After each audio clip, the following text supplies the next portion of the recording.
Hello and welcome to the Cryptocurrency News channel. We're going to talk about India, and there's a lot of confusion about India because there's some FUD about the Indian politics wanting to ban crypto altogether. Like they're going to fully adopt crypto, but the crypto community is actually pushing for a regulatory sandbox, which is desperately needed in India because without a regulatory sandbox, without any kind of guidelines, businesses are unsure of what to do with crypto.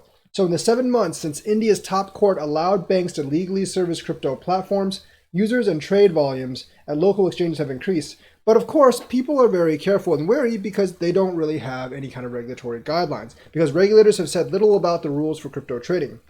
So confusion is very, very detrimental to growth in cryptocurrency.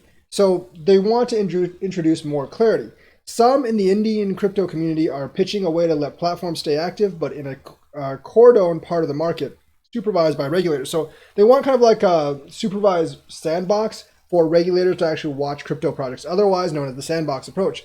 Initiated by crypto exchange BuyUcoin, the sandbox proposes a regulatory framework to bring crypto assets under existing regulations while also setting a supervised space for startups to develop in the sector. So they're going to use the regulations that are actually existing right now, but they're going to have like kind of a test environment. So like crypto startups or new coins can actually kind of enter in this sector and not be completely handicapped. It'll still be a slow process, but it's much better than nothing at all. The proposal also involves developing an open source interface to track crypto transactions and manage anti-money laundering AML and KYC compliance.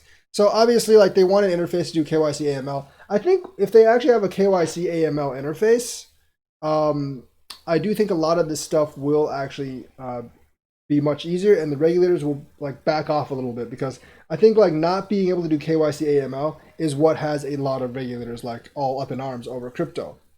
The proposed interface would pool information from exchanges and providers and funnel it to regulators and governing councils via an application programming interface or API. The draft policy and API white paper released on October 10th draws parallels to approaches used by the Financial Conduct Authority, or the FCA, which is the UK, and the Monetary Authority of Singapore, or the MAS. So they're looking at other countries for examples. I hope they don't look at the USA, because the SEC is kind of a bitch right now.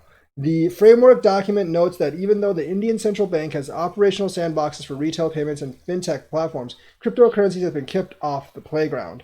That's probably because of some elements within their political structure that don't want cryptocurrencies, especially those elements that are actually supported by the Reserve Bank of India or the RBI. India's crypto regulation has been a bit of a roller coaster. Amid a fledgling market in 2018, the central bank, Reserve Bank of India, banned banks from servicing crypto businesses. After almost 2 years of restrictions and protracted legal proceedings, the nation's Supreme Court overturned the restriction in March this year. However, there are elements in Parliament that want to change the rules. So if they change the rules, the Supreme Court can't really do anything about it.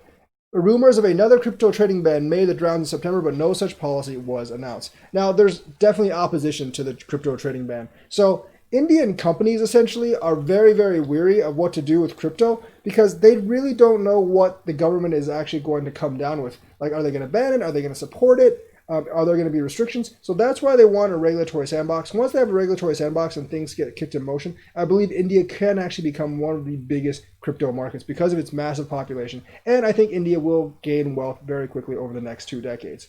So that is the news for today. Let me know what you think. Like and subscribe and hit that bell notifications button. Thank you and have a nice day.